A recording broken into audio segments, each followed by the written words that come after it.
Maman, papa, l'éducation de vos enfants, c'est notre priorité. Pour l'année scolaire 2026-2027, le campus scolaire Israël débute les inscriptions pour les cycles primaires, secondaires et humanité. Nos options: pédagogie, sciences commerciales, littéraires, coupe et couture. Avec plus de 32 ans d'expérience, les complexes scolaires Israël sait s'adapter à l'évolution technologique. C'est pourquoi nous encadrons vos enfants sur le plan numérique. Notre adresse: le complexe scolaire Israël se trouve au numéro 149 avenue de l'École, quartier Kintsuka, commune de Ngaliema, référence Brikin.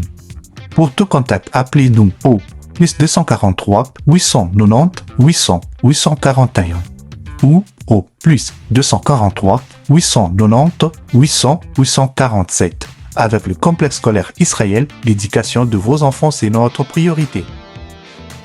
Bonjour, bonsoir, Bandeko Soba Kolanda Biso. Merci beaucoup, ça nous a vraiment makasi pour la confiance, pour la Soba Kosala, pour la Biso. Merci Mingi, merci na Congolais Nyoso ya bonne qualité, merci na Muto Nyoso, la kozwa temps na ye, yako aider Biso to kende musika, ya kosala keto kende musika.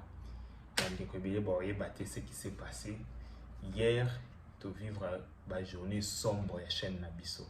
Oui. On a été complètement supprimé. Donc, chaîne Nabiso Tosha TV, ils ont été complètement supprimés. Bandeko, suspendité, supprimé complètement. Donc, tout ça lui-même appelle Baboui. Je peux vous mettre message, Balobi après examen, Baboui. Tout bandeko ça là appelle Baboui. Donc, il a fallu que tout benga à partir des États-Unis, tout va intervenir. Chaîne Nabiso ils ont manuellement. Machine ils ont ici chaîne Nabiso té. Et là qui c'est qui auto pour ça là.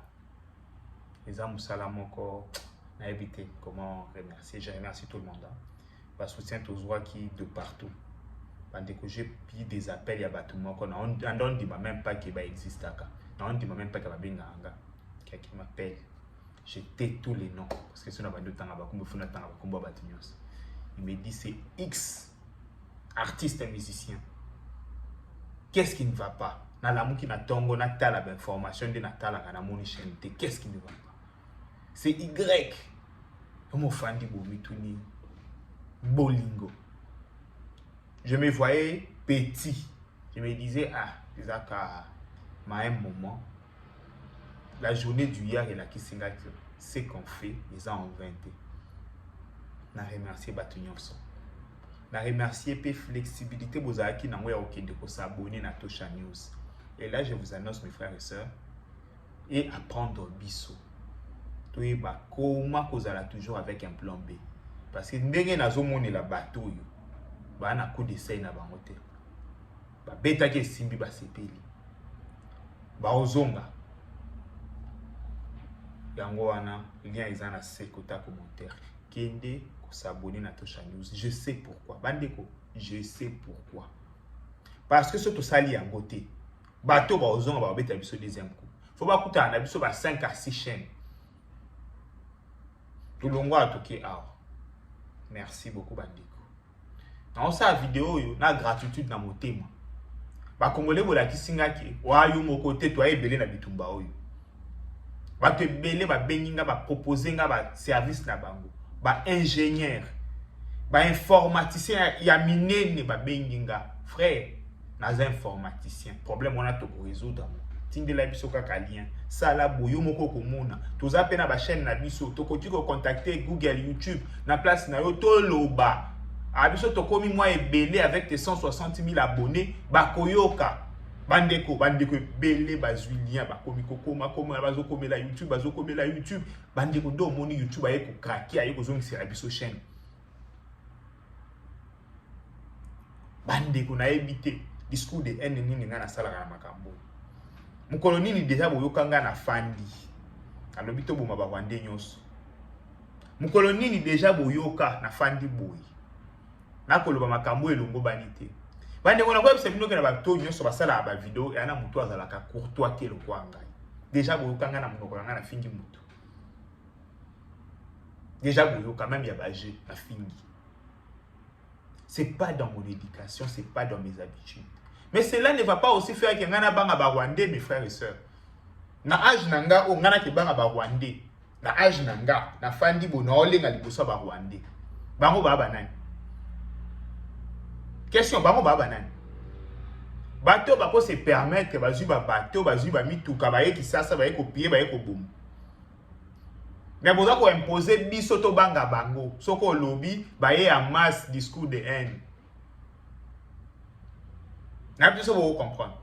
Soko meki oloba ba ye liyo mobondo. Nyonso faute na bino ba congolais. Ba j'aime mkie okoka batu batali émission 10 000 20 000 mokuti ba j'aime 200 personnes. Tango ba gagner bino après beaucoup mi kolela. Beaucoup mi kolela. Bandeko eloko liboso cha j'aime et kokute yo nini. O protéger de biso. Muninga osela bino musala bo protéger épée. Bandeko to banga menace ya nzela to banga pe menace ya réseaux sociaux. Bona posa nini to banda oloba lisu makambu te to banda kolenga parce que na yebi ki naza protéger na ba congolais te. Merci na ba onyo so ba imaka vidéo. Merci beaucoup, c'est grâce na bien de tozongi. Bandeko nyonso ba kana culture ya ko aimer vidéo te. Bo imaka. Bo commenta kata na drapeau ya pamba ba mona activité ya batu. Ba moni keza batu mutu ba osa makambo yo. Et non ke ba bouleza ba robot. Bandeko. Merci beaucoup na onyonso aida ki biso. Merci beaucoup na congolais nyonso ya bonne qualité asali ke tozonga loto ya osola na bino. Merci. Bandeko notre armée a communiqué qui concernant fausse information to pe ba fausse bruit oyo bimaki na Kalemi et cela qui peut que ba soda mususu ba céder. Oui. Ba soda mususu ba céder, ba komaki ko kima ba camp. OK, baza ko mema biso na makasi. Ba soda wana bazaki rapatrier bolanda na communication ya armée comme ça bozonga to sola. En ce jour de lundi 13 juillet 2026 à Kalemi, chef-lieu de la province du Tanganyika, les forces armées de la République démocratique du Congo ont procédé à une opération de traque des déserteurs, des infiltrés et des bandits urbains sur toute l'étendue de la province du Tanganyika. Pour certains des infiltrés, certains des déserteurs et certains des bandits urbains ont été acheminés à la prison centrale, notamment de Kalemi en attente des poursuites judiciaires.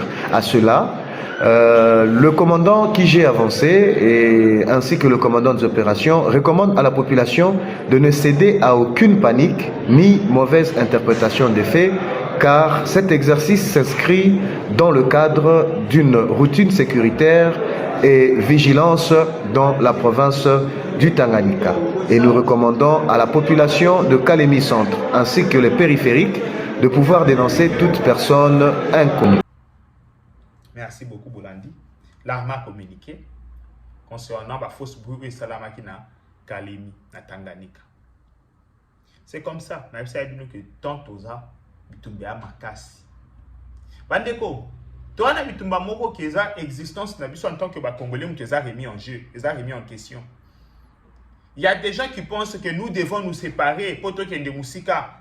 Il y a nous aussi qui pensons que avec l'état unitaire, avec du sérieux, nous irons loin parce que le Belge a mis du sérieux tout bandaki d'avoir qui musika. Toi on a des idéologies comme ça. Et entre nous, tout sangana ba makila. Bandeko, dans ta famille au okuta mutu bandundu. Dans ta famille au okuta mutu moko bala peut-être mu Congo. Mutu moko bala mungala, mutu moko bala muswahili. Tozo fanda ka umuna mutu aza originaire ya bandundu akenda na yo fanda na Bakongo. Mutu aza originaire ya Bakongo akenda fanda na ene Equateur. Mutu aza originaire ya Katanga akenda fanda na ene Kisangani. Mutu aza originaire soki ya wapi akifanda wapi. Mais les autres batu ba webisa biso que mix wana ezo me mamboka na biso musika te. Il faut to kabwana. Il faut mutu na mutu ba Congo basala makambu na bango entre ba Congo, baluba basala makambu na bango entre baluba. Bandeko. Donc yo dimension ke bana na yo. Bazala le bienvenu te na Goma. Bana na bazala le bienvenu te na Lubumbashi. Nde loko boko soutenir et loko boko yé la matin midi soir. Et tant toko bunda et komate banani bako tia biso le bâton dans le roue biso moko ba Congolais. Bandeko na biso moko ba Congolais. Yango wana bandeko na bandele libi. Travaillons main dans la main. surtout jeunesse, na ko benga mingi jeunesse. Na ko yebisa etala danger. Danger za liboso. So to che sérieuxté, to ko ko avancer te to za l'anéanti. Ouais, ça c'est très important. To za l'anéanti. Merci beaucoup père, peuple congolais, compatriotes nyo ceci ka ozali. Ezalaki mwandambu, il y a retour. To kutana na poko pour l'information. Bye bye. Ciao. Maman, papa, l'éducation de vos enfants, c'est notre priorité. Pour l'année scolaire 2026-2027, le complexe scolaire Israël débute les inscriptions pour les cycles primaires, secondaires et humanité. Nos options: pédagogie, sciences commerciales, littéraires, coupe et couture. Avec plus de 32 ans d'expérience, les complexes scolaires Israël sait s'adapter à l'évolution technologique. C'est pourquoi nous encadrons vos enfants sur le plan numérique. Notre adresse, le complexe scolaire Israël se trouve au numéro 149 avenue de l'École, quartier Kintsuka, commune de Ngaliema, référence Brikin. Pour tout contact, appelez-nous au plus 243 890 800 841 ou au plus 243 890 800 847. Avec le complexe scolaire Israël, l'éducation de vos enfants, c'est notre priorité.